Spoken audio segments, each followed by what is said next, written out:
உலக தமிழ் ரசிகர்கள் அத்தனை பேருக்கும் என்னுடைய பணிவான வணக்கம். நான் செந்தில்குமார். இந்த பதிவில் பார்க்க போகிறது ஒரு அவசரமான ஒரு செய்தி தான். அதாவது அண்ணாமலைக்காக ஒரு வார் ரூம் மாதிரி வச்சுக்கிட்டு நிறைய நம்ம பாஜக உள்ள நிறைய நிர்வாகிகளை, அது சீனியர் ஜூனியர்னு இல்லாமல் பல்வேறு நிர்வாகிகளை வந்து கடித்து கொதறின அந்த வார் ரூம் பாய்ஸ் இருக்காங்கள்ல, அண்ணாமலை ஃபேன் பாய்ஸ், அவங்களோட இந்த வார் ரூமை வந்து மூடுறதுக்காகவும், அதே மாதிரி அவங்களுடைய அந்த ஆட்கள் கிட்டத்தட்ட ஒரு 300க்கு மேற்பட்ட நபர்களை வந்து கைது பண்ணுறதுக்கும் ஆக்ஷன் எடுக்கிறதுக்காக ஏற்கனவே நயினார் நாகேந்திரா அவர்கள் வந்து மேலிடத்தில் கொடுத்துருந்தாங்க. அந்த லிஸ்ட்டை வந்து ஓகே பண்ணி இப்போது அவங்களை கைது பண்ணுறதுக்கான நடவடிக்கை எடுக்கிறாங்க. நம்முடைய பாரத பிரதமர் பிதாமகர் நரேந்திர மோடி அவர்கள் இங்கே வந்து இன்னும் ஒரு சில நாட்களில் இங்கே வர இருக்கார்.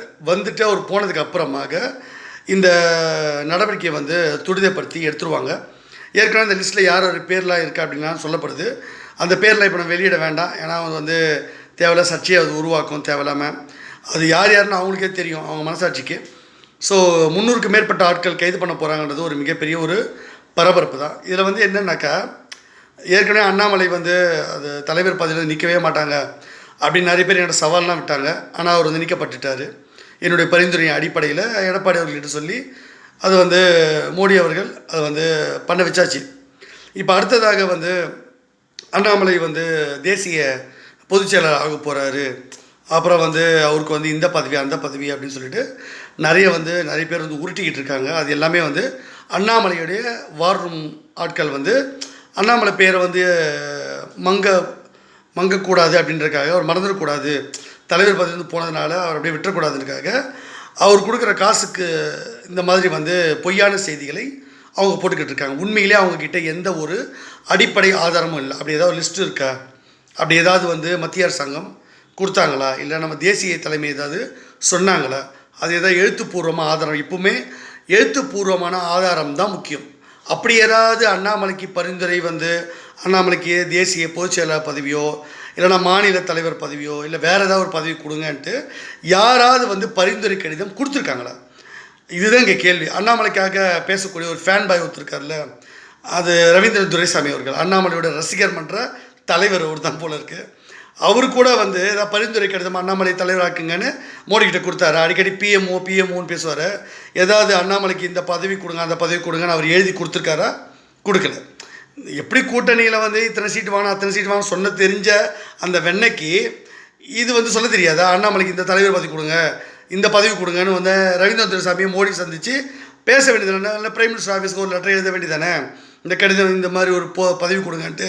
அது எதுவும் பண்ணலை. அப்போ அதிகாரப்பூர்வமாக இல்லாத ஒரு விஷயத்த எந்த ஒரு ஆதாரமும் இல்லாமல் இவங்க சும்மா உருட்டிக்கிட்டு இருக்காங்க. இது வந்து கத்திரிக்காய் முத்துனா கடத்திற்கு வந்ததுன்னு ஆகணும். அதனால் வந்து இந்த பொய்யெல்லாம் வந்து அம்பலப்பட்டு நிற்க போகுது. ஏற்கனவே அண்ணாமலையை நீக்கவே முடியாதுனாங்க, நீக்கினதுக்கப்புறம் அவங்கள வாய முடிக்கிட்டானுங்க. கடுப்பில் வந்து இப்போ வந்து பதிவு போட்டுருக்காங்க. நம்ம பாஜகவில் உள்ள எல்லாரையும் கடிச்சு கொதற வேலையை வந்து இவங்க செஞ்சாங்க. ரொம்பவே கீழ்த்தரமான விஷயத்தை, அதாவது எதிர்கட்சிகளை ஒரு ஐடி விங்கோ இல்லை வேறு ஒரு ஆதரவாளர் இருந்தாக்கா நம்ம கட்சி அல்லாத மற்ற எதிர்கட்சிகளை, நம்ம கட்சியை தாக்கக்கூடிய ஆட்களை எதிர்கட்சிக்காரர் தான் வந்து நம்ம வந்து ட்ரோல் பண்ணுவாங்க. ஆனால் இங்கே சொந்த கட்சிக்காரங்களையே அடித்து சொந்த கட்சியே வந்து உடைக்கிற மாதிரி வேலை பார்க்குற அண்ணாமலை வார் ரூமையும் இவங்க வந்து பிஜேபி விட்டு பார்க்க நினைக்கிறீங்களா? மேலிடம் அதெல்லாம் ரிப்போர்ட் வந்து ஏற்கனவே கொடுத்தாச்சு. ஸோ அண்ணாமலையும் கடைசியில் ஜீரோவாக தான் போகிறாரு. அவனுக்கு வார் ரூமும் ஜீரோமாக தான் ஆக போகுது. அவனுங்களுக்காக கத்தினானுக்கு பாருங்கள், காசுக்காக அவனுங்களும் ஜீரோ தான்.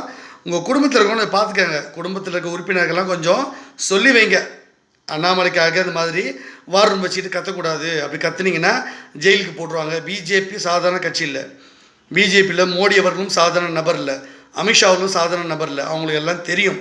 அதனால் இந்த மாதிரி வந்து ஓவராக நீங்கள் போனீங்கன்னா, எல்லை மீறி வார் ரூம் போச்சுன்னா இந்த மாதிரி இல்லாத விஷயத்தில் எட்டுக்கட்டி இவரணமோ உலகத்திலேயே இல்லாத தலைவர் மாதிரி பூமியில் வந்து அவதரிச்சிட்டா மாதிரின்னு சீன்லாம் போட்டுக்கூடாது. உருவாக்குனது பாஜக. நாங்கள் நினச்சா ஒன்றில் மாக்கிடுவோம், பார்த்து நடந்துக்கங்க.